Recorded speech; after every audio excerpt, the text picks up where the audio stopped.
You may not realize that hemp was the most important product in America and in the world for thousands of years. All commerce was carried by hempen sails. Indeed, the word canvas comes from the Arabic word and the Dutch word for hemp, which is canvas. I am Amos Lozano, and I'm the founder for Famous Use Company, MJ's Hemp, and I'm the cannabis leader for IE. The history of the word marijuana.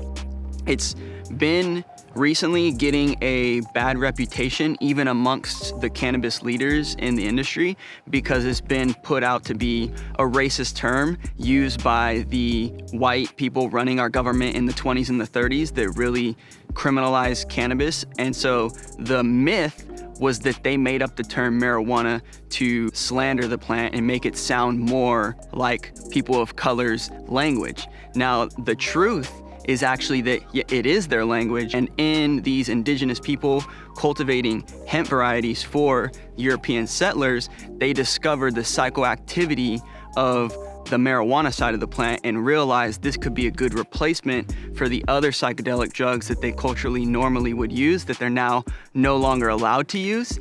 We start to see these indigenous communities start to experiment with the plant that they're supposed to work with.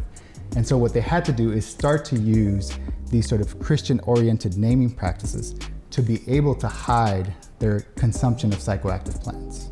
Eventually, once they realize they can get away with consuming cannabis using these sort of like concealing mechanisms, then they start to reincorporate a lot of the prohibited substances. And those plants also start to be reclaimed using these sort of Christianized names. The conversation around usage of marijuana versus cannabis is rooted in profit, stigma, and fear. Prior to the arrival of Mexican immigrant workers, the words cannabis and hemp of Latin etymology were used across the US. Cannabis plant was grown by indigenous people before colonization, and major companies used hemp extracts in medicines. Smoking was uncommon until Mexican immigrants both normalized intake method and notably increased THC levels, making the plant more intoxicating. So although the word marijuana is of Mexican origin, the critical point to acknowledge is why it was adopted and how it was used to vilify people. In this journey of looking into how, why, when, who made cannabis illegal, I discovered industrial hemp. And I discovered that you can make fuel out of hemp seed oil, and Henry Ford actually built the first car to run off of sustainable plant-based biofuels, and hemp seed was his preferred source of fuel. Then I also discovered that almost all the paper was made out of hemp prior to the 1890s, almost all the paper. All the ropes and sails, like I mentioned earlier, to get around the globe and to get here were made out of hemp. It was required in the original 13 colonies, if you own land, to grow hemp in America and send it back to Great Britain because they were heavily dependent upon it for their navy and their ships. It's deeply rooted in a lot of our cultures. A lot of our indigenous people have histories with using the plant both medicinally and recreationally and spiritually, and so there's big incentive for us to continue those traditions in our current culture. We can't allow the erasure of melanated people in cannabis culture as it grows and evolves. The health and sustainability of the industry is dependent upon the inclusion of our influence and traditions, from regenerative cultivation methods to ceremony and beyond. Our cultures have been stolen, colonized, and commodified. Radical reparations must be made. We visited the farming community of La Pe here in Oaxaca. It's a community with a revolutionary past. Now this community is leading the way again, embracing legal cannabis. We were there for their first ceremonial planting of legal cannabis, first for industrial purposes and then for medicinal purposes. We had tortillas with hemp seeds blended into it. It's a beautiful, amazing way of blending traditional Oaxacan cuisine with new cannabis nutrition.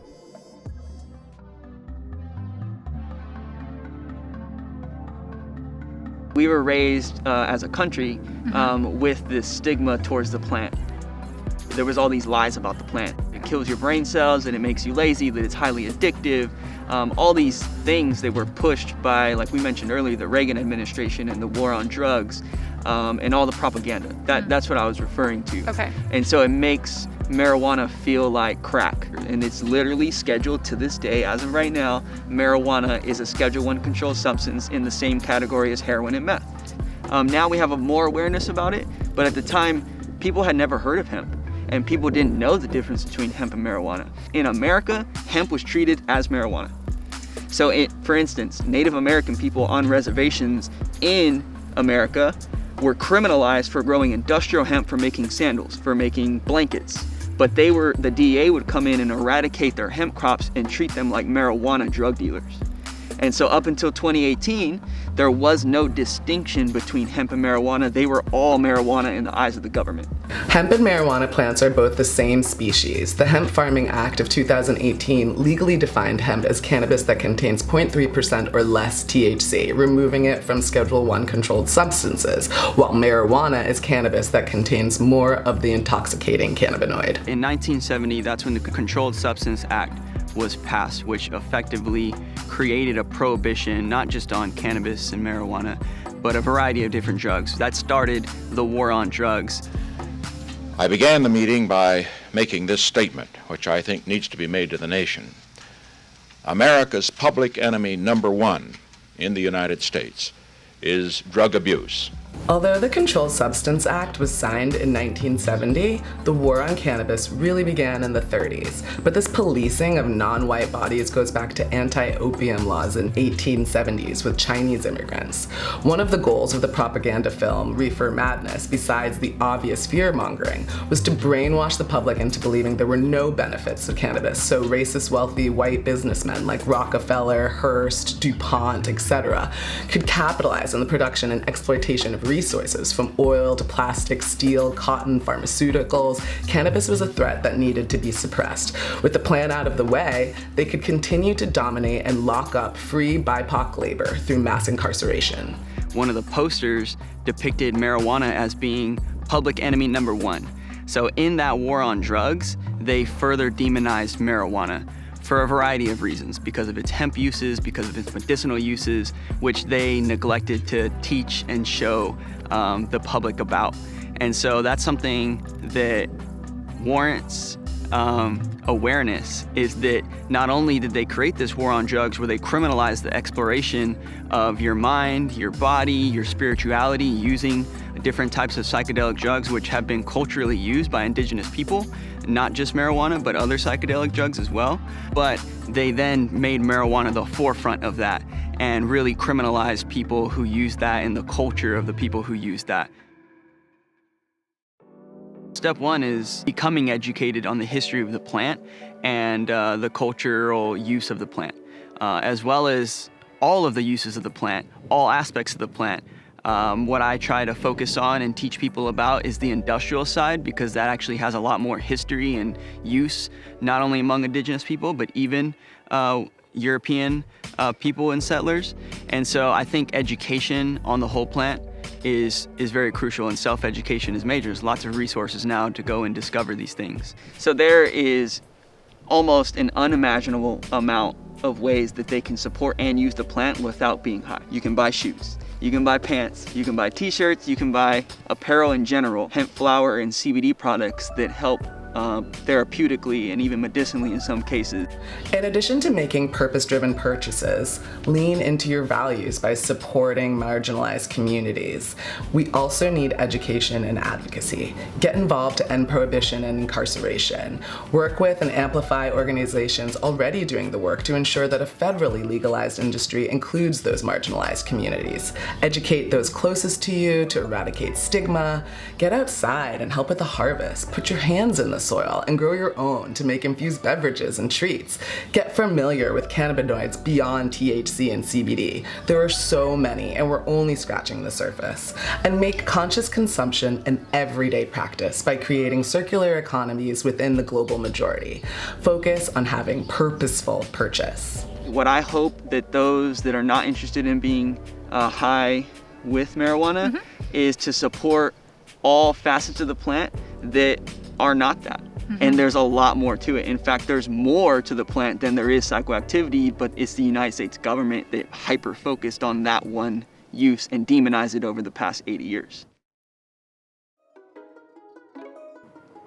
I think cannabis justice looks like supporting those who have been affected most by prohibition, being BIPOC, giving them a head start in the industry, giving them maybe not only funding to be able to start their businesses, also mentorship, also lower interest rates, also access to communities where they can learn more about extraction, growing techniques, different applications of the plant, basically setting up an industry where it favors those who have been suppressed most by the prohibition of the plant. And so for me, cannabis justice looks like an industry that is being led by people of color as opposed to rich, old white men. What the MORE Act does is it effectively ends prohibition on cannabis. It removes it from the Controlled Substances Act and it decriminalizes it. It also creates taxation, which then goes towards funding BIPOC-owned cannabis businesses, which is really awesome. It still doesn't allow people with past records and possession charges to play in the game, and that was a last-minute addition to the bill that a lot of people are not in support of because it's not fully inclusive. Those are the ones that have been affected most by it and been basically put down for using the space to fuel their financial means for their family or their friends or their dreams and their goals, whatever it may be. And now we're saying there's a legal industry that you can't play in. Another issue with the MORE Act is that states are able to opt out and ban cannabis, which will likely happen in more conservative states and disproportionately affect Black and brown communities. To go through years of injustice and then not have the opportunity to participate in this industry due to your geography is truly troubling. Additionally, the high rates of taxation are prohibitive and will force folks to stay in the legacy market. For anyone who might not be familiar with Last Prisoner Project and the work that we are a criminal justice nonprofit focused specifically on releasing anyone who is incarcerated on a cannabis offense. Evelyn and Natalia, essentially, you were depositing funds into a bank account that were tied to cannabis sales. Stephanie, you were doing something quite selfless and acting as a caretaker for someone who was a marijuana dealer. As it stands, I'm not allowed to carry, be in the room with, work with the plant at all.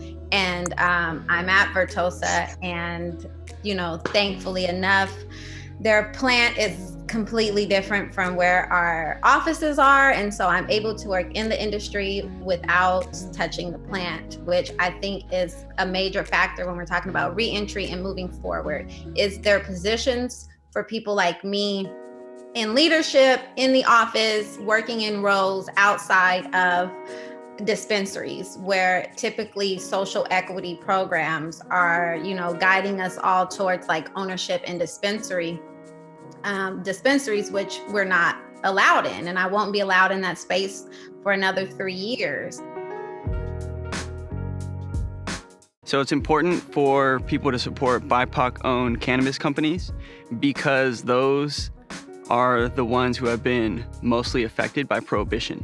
And the industry is being set up in such a way where it actually benefits people of lighter complexion than BIPOC people. And it's creating a challenge because mostly BIPOC people are the ones who have been arrested, harassed for cannabis use. And they're the ones that need more support as we transition this industry into mainstream society.